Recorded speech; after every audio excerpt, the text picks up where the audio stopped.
juntamente conmigo puedan buscar la segunda carta a los Corintios, en el capítulo 1, vamos a leer del verso 3 al 11. Segunda carta a los Corintios, capítulo 1, verso 3 al 11. En lo que ustedes buscan en su Biblia, vamos a dar un tiempecito. Agradezco el apoyo. Agradezco que se hayan unido a esta transmisión en Facebook. Es importante que nosotros consideremos la palabra del Señor. Los ateos, o los que dicen no creer en Dios, utilizan el sufrimiento como una de sus armas preferidas para negar la existencia de Dios. ¿Cómo un Dios de amor puede permitir el sufrimiento? ¿Cómo un Dios de amor puede permitir el coronavirus? ¿Cómo un Dios de amor puede permitir que las personas sufran? Es más, ¿cómo un Dios de amor puede permitir que yo sufra? Que eso me pase a mí. Pero hay razones fuertes para creer en un Dios que permite el sufrimiento.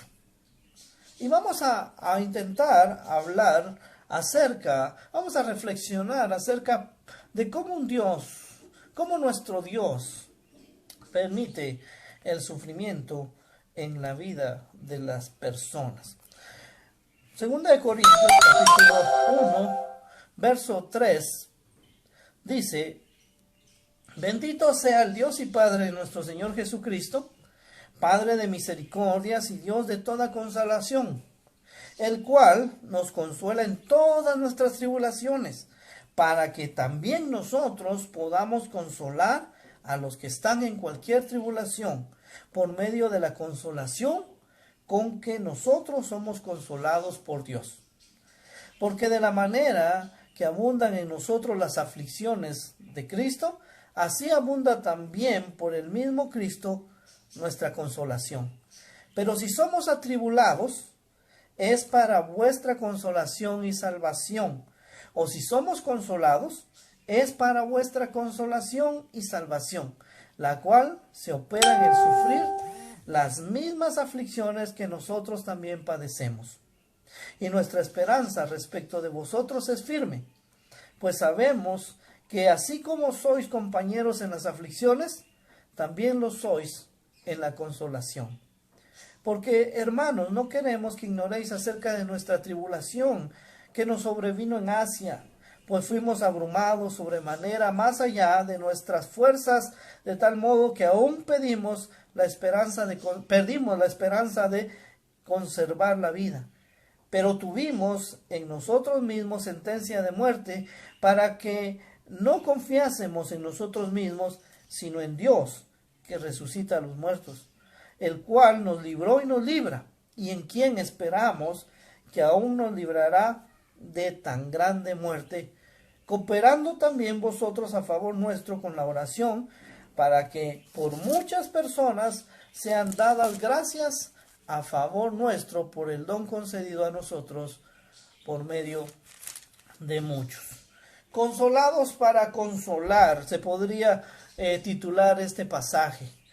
Dios permite el sufrimiento en la vida de los cristianos para que nosotros vayamos de un nivel a otro nivel. Solo aquel que ha experimentado la muerte de un familiar puede tener empatía con otra persona que ha perdido un familiar. Solo aquel que ha enfrentado un sufrimiento puede realmente y ha experimentado, hago énfasis en esto, la consolación de Dios en su vida. Realmente puede entender y consolar a otros. Dios quiere que nosotros lo conozcamos a Él en diferentes formas. Algunos lo hemos conocido como Jehová el proveedor cuando hay escasez. Otros lo hemos conocido como Jehová el sanador cuando hay necesidad de un milagro y de una sanidad. Y así, pero Él es nuestro consolador. Él es el que nos consuela en medio de las tribulaciones. ¿Para qué? Para que nosotros también podamos consolar a otros.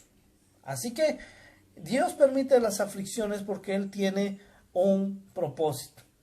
Los ateos dicen, bueno, Dios no es bueno porque no hace nada con el sufrimiento, no hace nada con el mal. O tal vez Él sí sea bueno, pero tal vez no puede, porque no hace nada, no puede hacer nada para el mal. Sí, es bueno, pero no puede hacer algo para el mal. O tal vez Dios sí sea bueno, sí puede, pero tal vez no sabe.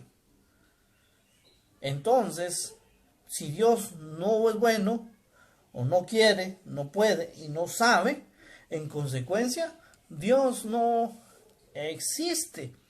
Pero yo quisiera, mis hermanos, que viéramos el tema del sufrimiento y por qué lo permite en nuestras vidas, especialmente en este tiempo en que nosotros estamos enfrentando y estamos viendo cómo la humanidad está viviendo momentos difíciles, hay sufrimiento, y el porqué del sufrimiento. El doctor C.S. Lewis, en su obra clásica titulada El problema del dolor, llegó a atreverse a hacer un porcentaje o a decir sobre un porcentaje de sufrimiento del mundo, afirmando que las 4/5 partes de los sufrimientos de los hombres tienen como responsable no a Dios, sino al propio hombre. Es decir, cada 10 o de cada 100 ocasiones, en 80 ocasiones el responsable directo del sufrimiento no es Dios, sino es el hombre. Esto es daño que se hacen unos a otros. Por ejemplo, desde el hombre que conduciendo se introduce a un carril contrario, a una autopista, produciendo así un impacto mortal, hasta la persona que en un momento de enajenación mental o borrachera produce un homicidio o agresión.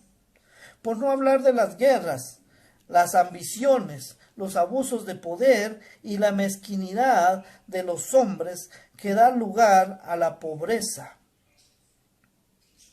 Y es Dios el que es Dios. Y es que Dios nos permite ser humanos. Y aquí es el punto que yo quiero tratar. Allá en Génesis capítulo 2, verso 15 al 17, el Señor Dios le dice a Adán y a Eva, los coloca en el huerto del Edén y les da instrucciones precisas. En este momento les dice, verso 15, capítulo 2 de Génesis, verso 15 al 17. Tomó pues Jehová Dios al hombre y lo puso en el huerto del Edén para que lo labrase y lo guardase. Y mandó Jehová Dios al hombre diciendo, de todo árbol del huerto podrás comer, mas del árbol de la ciencia del bien y del mal no comerás, porque el día que de él comieres, ciertamente morirás. Aquí Dios le da un regalo precioso al hombre, que es la libertad de decidir, la libertad de ser realmente humano. Dios pudo haber creado robots que hicieran lo que Él quisiera cuando Él dijera, pero Él se arriesgó al crear al ser humano con el libre albedrío, con la libertad de decidir amarle o rechazarle. Pero juntamente con ese regalo de libertad de decisión, también el hombre tenía que ser consciente de que si decidía amar a Dios, las consecuencias iban a ser favorables para él. Pero si decidía desobedecer a Dios, las consecuencias iban a ser malas para él. Él era el responsable. Y aquí Adán, conscientemente, y nosotros representados en Adán, Adán tomó la decisión de rechazar a Dios, de desobedecer a Dios y seguir el camino que su esposa Eva había trazado. haciéndose responsable de que se introdujera la muerte y con ella el sufrimiento al ser humano. Pero ¿por qué no hizo Dios algo para que Adán no pecara? Porque le dio el regalo de la libertad. Libremente podía obedecer o desobedecer a Dios, amarlo o rechazarlo. Y hoy en día es lo mismo. El ser humano libremente puede amar o rechazar a Dios. Lamentablemente vemos cómo la mayoría de seres humanos rechazan a su Creador, rechazan al Señor, le dan la espalda y viven todo lo contrario a lo que Él demanda en sus escrituras. Viven todo lo contrario de lo que Él ha estipulado para tener una vida feliz y plena. El Señor Jesucristo dijo que el ladrón no viene sino para hurtar, matar y destruir. Pero yo, dijo el Señor Jesucristo, he venido para que tengan vida y para que tengan una vida en abundancia. Así que la decisión es tuya. Tú quieres tener una vida en abundancia, una vida plena en el Señor, ámale, búscale. Pero si no, y tú le rechazas, también tienes que hacerte responsable de las consecuencias, el sufrimiento que esto trae. Algunas personas dicen, ¿cómo un Dios de amor va a enviar a sus hijos al infierno, un lugar de tormento por la eternidad? Dios no va a enviar a ninguno de sus hijos al infierno. Va a enviar a los que no son sus hijos. 2, el infierno fue hecho para el diablo y sus ángeles. Si alguno le quiere acompañar ahí es porque está rechazando a Dios. Y aquí viene la tercera pregunta. La pregunta no es cómo un Dios de amor puede enviar a sus hijos o a los hombres a un lugar de tormento llamado infierno. La pregunta es cómo los hombres, viendo a un Dios de amor que mandó a su hijo a morir en una cruz, se atreven a rechazarlo y decidir a ir a un lugar de tormento en lugar de acercarse a Él. Dios entonces da la libertad genuina para ser hombres. Dice, y es que Dios nos permite ser humanos y la libertad es una facultad natural que el hombre tiene, inherente al ser humano. Todos hemos decidido ahorita ver esta comunicación a través de las redes sociales. Como tal, la libertad es buena. A lo largo de la historia de la humanidad, los hombres siempre han luchado por conseguir la libertad, pero la libertad solo es real cuando el individuo tiene la misma posibilidad de obrar bien como de obrar mal. Así que el 80% del sufrimiento que el hombre vive es causado por el mismo hombre. En otras palabras, para poder ser libres, para poder ser humanos, Dios tiene que dejar en nuestras manos la libre elección de hacer el bien o el mal. Si no somos libres para hacer mal, tampoco somos libres para hacer el bien. Por tanto, la libertad es buena, sin duda, y es un regalo de Dios. Pero nuestra libertad moral implica que, si decidimos ser egoístas o deshonestos, Dios no nos detendrá, aunque puede hacerlo en cualquier caso. De lo contrario, Dios tendría que detener el brazo que va a apretar el gatillo de la pistola, frenar las balas en el aire en una guerra, inmovilizar a los que van a robar y un sinfín de sinsentidos. Si Dios hiciera eso, entonces no seríamos seres realmente libres y por ende no nos dejaría ser humanos. Un hombre entra a la peluquería y el peluquero le dice, está haciendo una exposición tan grande y convenciendo a las personas de que Dios no existe. Y dice, mire, dése cuenta, solo mire tantos niños que mueren, asaltos, crímenes, violaciones, y cómo puede Dios existir permitiendo esto. El hermano que se estaba cortando el pelo no halló cómo responderle. Salió triste, y cuando sale de la peluquería se da cuenta y empieza a ver y ve a un hombre con el pelo largo y le dice, vente, y entran de nuevo a la peluquería y le dice, usted no existe, le dice al peluquero. ¿Por qué? Le dice, porque si usted existiera no hubieran hombres con pelo largo. Y el peluquero le dice, lo que pasa es que él no viene para que yo le corte el pelo, no viene a mí para que yo le corte el pelo. Ahí está. De la misma manera, el hecho de que haya sufrimiento, de que haya muchas cosas, no es que Dios no exista, sino es que el hombre no se acerca a Dios para que Dios cambie su corazón y su condición. Dios tiene que cambiar el corazón de la persona. La religión es únicamente lo que hace con la persona, es como tomar a un zorrillo y aplicarle perfume, o tomar a un cerdito y limpiarlo. El zorrillo, a la primera oportunidad, él va a levantar la cola y va a soltar su mal olor.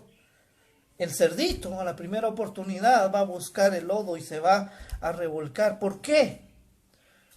Porque no ha sido cambiada su esencia, no ha sido cambiado su interior. Y por eso el hombre debe de acercarse a Dios, permitir que Dios entre en su vida para que Él cambie su naturaleza y que le dé la naturaleza divina. A Nicodemo el Señor Jesucristo le dice, te es necesario nacer de nuevo, un nuevo nacimiento. Te es necesario nacer del agua, te es necesario nacer de arriba, nacer del Espíritu. El hombre necesita la naturaleza divina para poder vencer el pecado, cambiar su forma de ser inclinada al mal. Es más, Jesús vino a buscar y a salvar lo que se había perdido. Es Dios el que toma la iniciativa de buscarte. La religión es una serie de pasos para ver si llegas a Dios. El verdadero cristianismo dice, Dios ha hecho todo para acercarse al hombre. Y el hombre lo único que tiene que hacer es abrir su corazón, dejarle entrar, pedir el perdón de sus pecados. El hecho de que haya sufrimiento en el mundo, el hecho de que haya maldad en el mundo, no significa que no hay Dios. Dios sufre al lado de nosotros, dice la Escritura. Dios nos consuela en todas nuestras tribulaciones, en todos nuestros padecimientos. Dios no nos deja solos. Nosotros los cristianos no estamos fuera de esa condición. No hay ninguna parte de la Escritura donde diga que el cristiano no va a sufrir. La palabra dice, en el mundo tendréis aflicción, pero confiad, yo he vencido al mundo. Entonces, los cristianos afrontamos el sufrimiento, afrontamos la adversidad, afrontamos la prueba de una manera distinta porque sabemos que vamos con el que ya venció y en él somos más que vencedores. Sigo adelante. A menudo los ateos o agnósticos argumentan que si Dios es todopoderoso, omnipotente, Dios podría eliminar el sufrimiento. Pero que Dios sea omnipotente no significa que Él va a hacerlo todo. Por ejemplo, ¿puede Dios hacer un triángulo cuadrado? No, pero no por falta de poder o omnipotencia, sino porque es un absurdo. La combinación de palabras sin sentido no adquieren súbitamente sentido al anteponerle las palabras Dios puede. Lo que es una contradicción o un absurdo también lo es para Dios. Dios no puede hacer cosas que son contradictorias a la vez. Por tanto, si Dios ha dotado al hombre de libre albedrío, de la libertad de decidir, ¿por qué habría de negárselo a la vez? Aunque Dios ciertamente puede detener el accionar de cualquier hombre, el no hacerlo responde a los principios que Él mismo desea aplicar a sus criaturas. Si Dios eliminara el sufrimiento, tendría que eliminarnos a cada uno de nosotros, pues en la mayoría de los casos el sufrimiento es la consecuencia de nuestra libertad humana. Si estas estadísticas del 80% de los sufrimientos que son causados por el ser humano es cierta y que se deben a nuestra propia naturaleza humana, porque Dios nos concede la libertad de lastimarnos los unos a los otros, de estafarnos, robarnos, herirnos, etc. En este sentido, hemos de ser cuidadosos a la hora de atribuir a Dios el ser causante de los sufrimientos humanos, porque la mayoría del sufrimiento es causada por la misma decisión del hombre.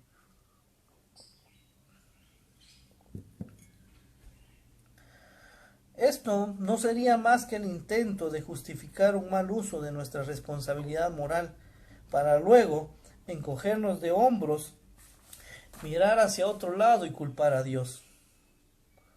Sin embargo, hay situaciones de sufrimiento, entonces alguien dirá, ¿y qué pasa con los desastres naturales o ciertas enfermedades, el coronavirus, en los que aparentemente el hombre no tiene ninguna responsabilidad y el elemento de misterio es muy grande?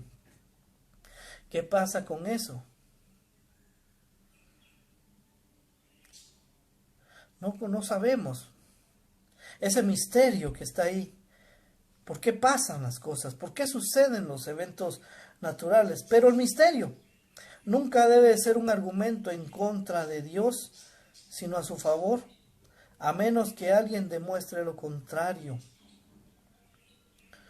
Déjeme explicar esto.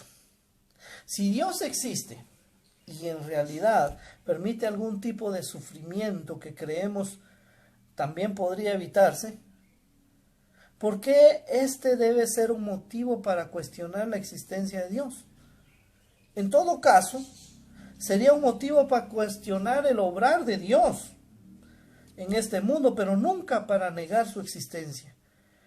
Pero creo que sería petulante de nuestra parte no reconocer que el obrar de Dios puede ser un misterio para nosotros, porque el obrar de un Dios infinito no puede ser plenamente comprendido por la finitud o por la mente finita y las limitaciones del hombre.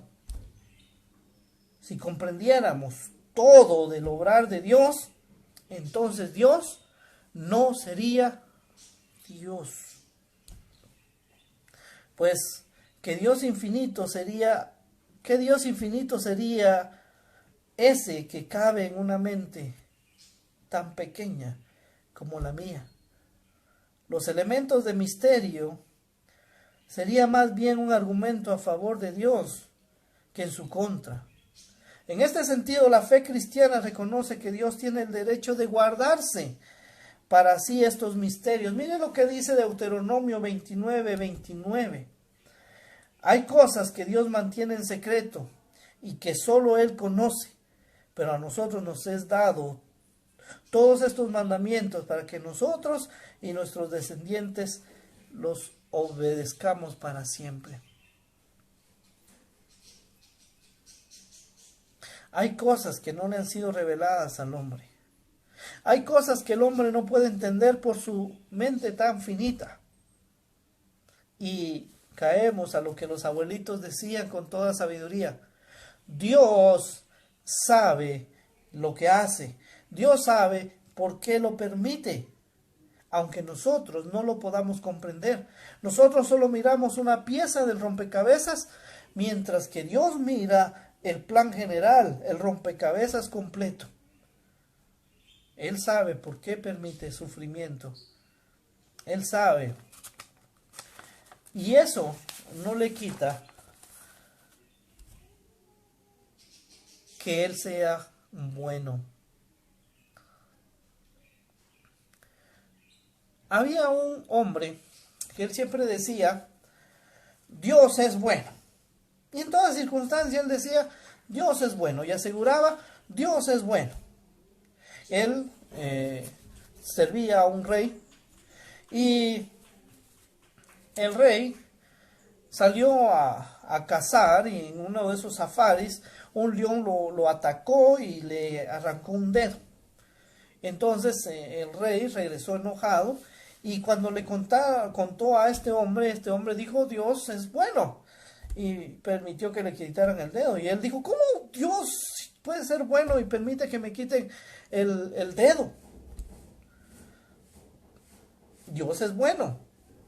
El rey se enojó tanto que lo mandó a encerrar a la cárcel. Poco tiempo después tenía que salir en una comitiva y atravesar una selva.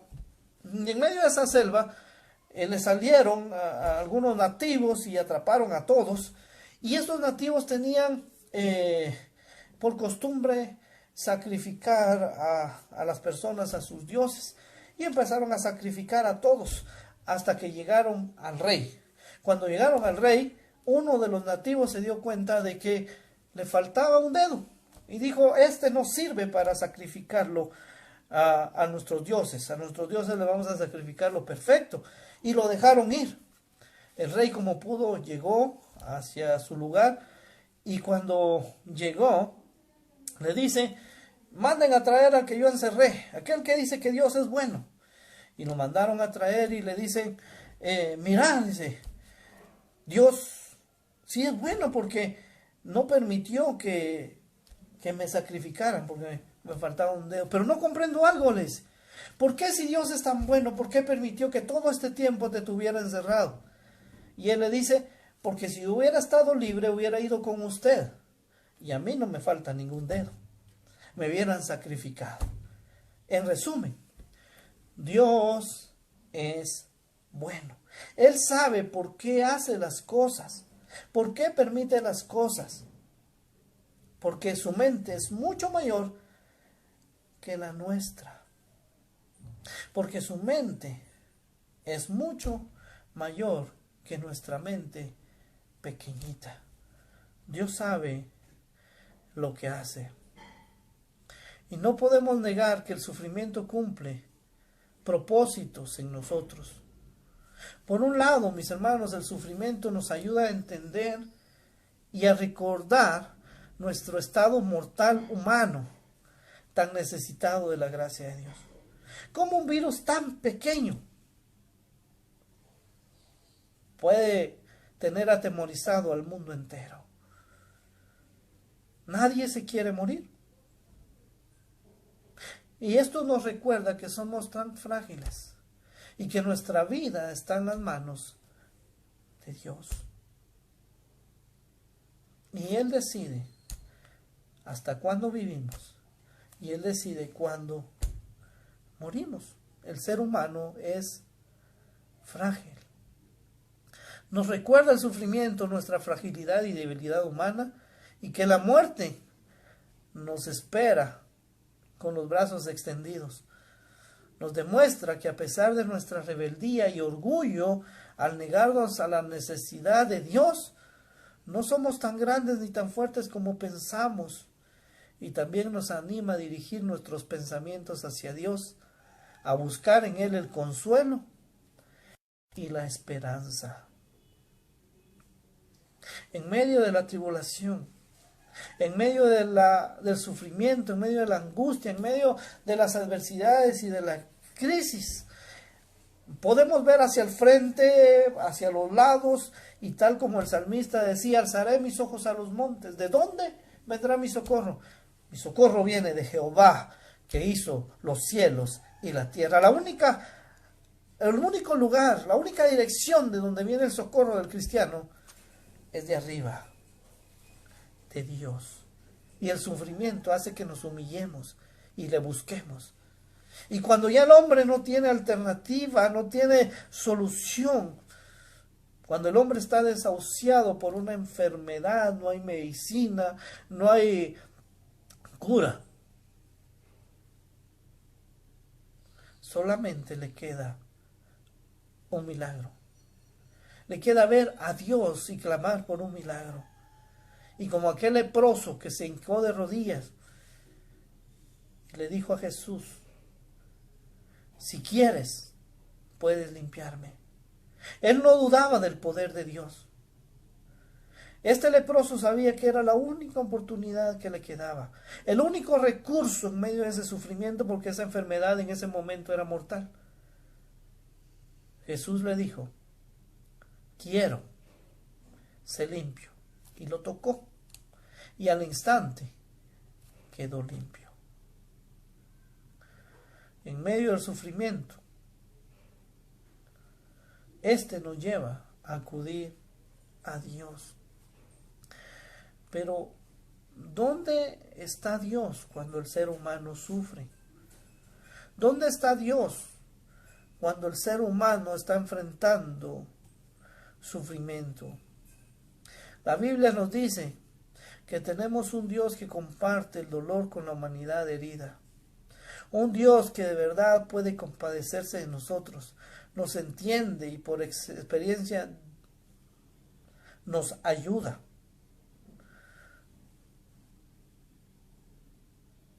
Cuando Dios le dio a Adán y Eva el regalo, esa libertad de escoger, obedecer lo malo o rechazarlo,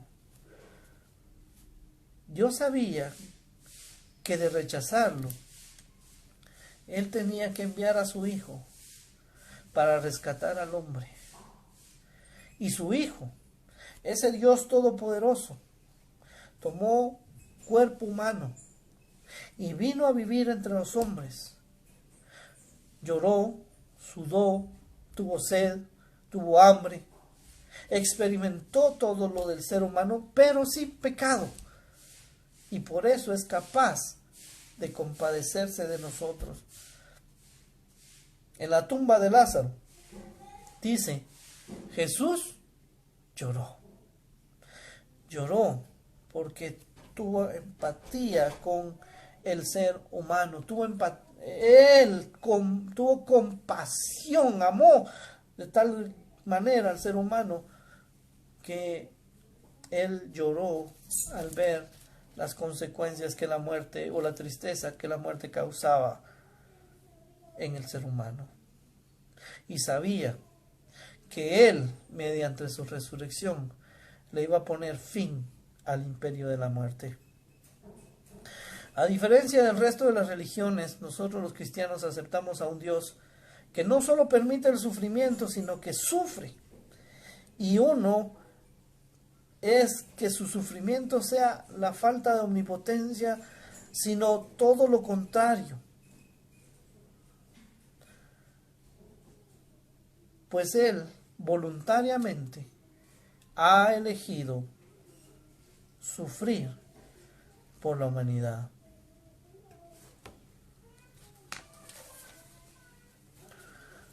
Dios está más cerca de nosotros, en medio de nuestros sufrimientos, de lo que nosotros creemos o entendemos.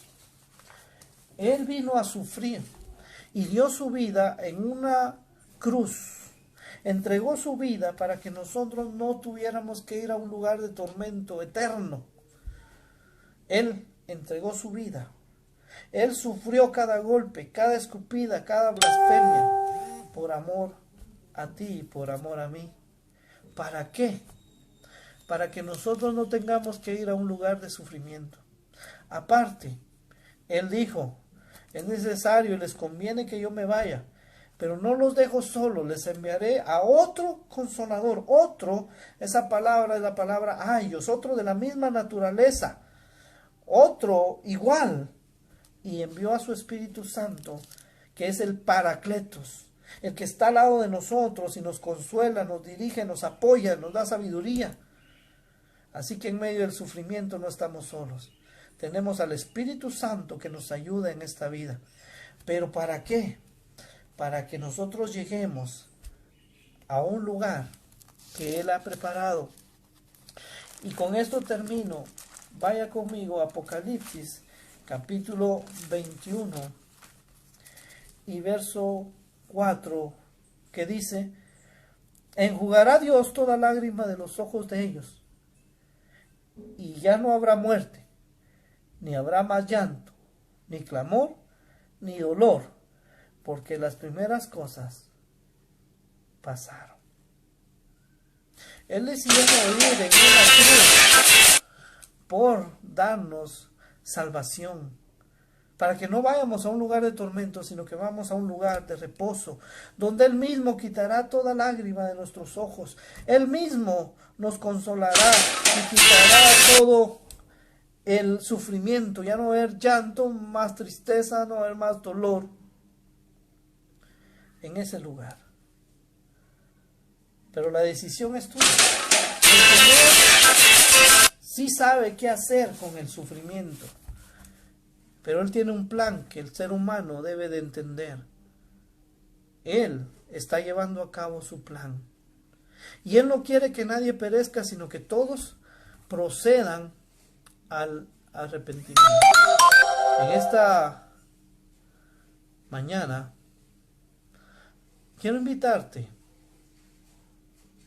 a que le recibas en tu corazón. A que en lugar de poner excusas de que cómo un Dios puede permitir el sufrimiento, en lugar de ver la situación, tú te enfoques en que aún si Él permitiera que esta enfermedad te alcanzara y murieras, tu futuro está asegurado. Vas a un lugar donde ya no hay tristeza ni dolor. Vas a un lugar de reposo. Así que te invito a que abras tu corazón y le dejes entrar en tu vida. Repite conmigo: Señor Jesús, te abro la puerta de mi corazón, la puerta de mi vida. Entra en mi vida, perdona mis pecados, límpiame y recíbeme como uno de tus hijos o de tus hijas. Dame el regalo de la vida eterna. Envía el Espíritu Santo a mi vida. En el nombre de Cristo Jesús. Amén. Y amén. Quiero por último, mis hermanos, y en lo que ustedes mandan sus pedidos de oración, quisiera Play by USB drive. alguna enfermedad, en el nombre de Cristo Jesús, que haya sanidad, haya salud en sus vidas. Pero al final del túnel puedo Pido por todos aquellos que han visto esta transmisión, que sea fortalecida su fe, que podamos llevar el consuelo a otras personas y dejarles claro que no estamos solos. Solo no estás, solo no estás. Pido por la salud de nuestra hermana Delia, Padre Santo. Sánala, Señor, en el nombre de Cristo Jesús. Sigue obrando en su vida. Por la nieta de nuestra hermana Marlene, Padre Santo, en el nombre de Cristo Jesús, que tú le sanes. Padre bendito, por este joven de apellido Ponce, Padre Santo, en Santa Catarina Pinula, Señor, sigue obrando en su salud, sánalo, Padre Santo, en el nombre de Cristo Jesús. Padre bendito,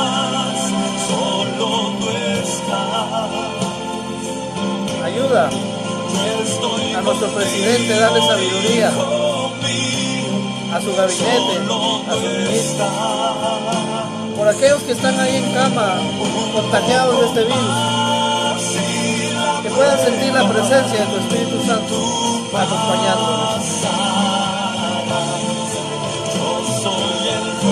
Por Angelito, Señor, Padre bendito, Señor, en el nombre de Cristo Jesús, de los síntomas han quitados en el nombre de Cristo Jesús. En el nombre de Cristo Jesús, Padre Santo, hay sanidad, Señor.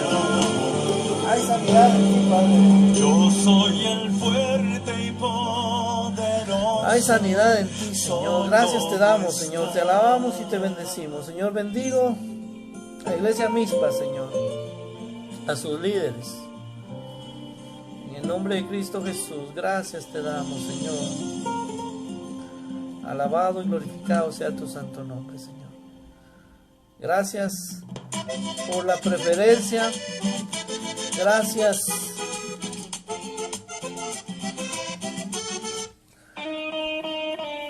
por todo ese apoyo que ustedes han mostrado. Hoy en la noche vamos a conectarnos a 6 de la tarde para poder orar, interceder juntos y clamar al Señor. Dios les bendiga. Nos vemos en la próxima. Hasta entonces.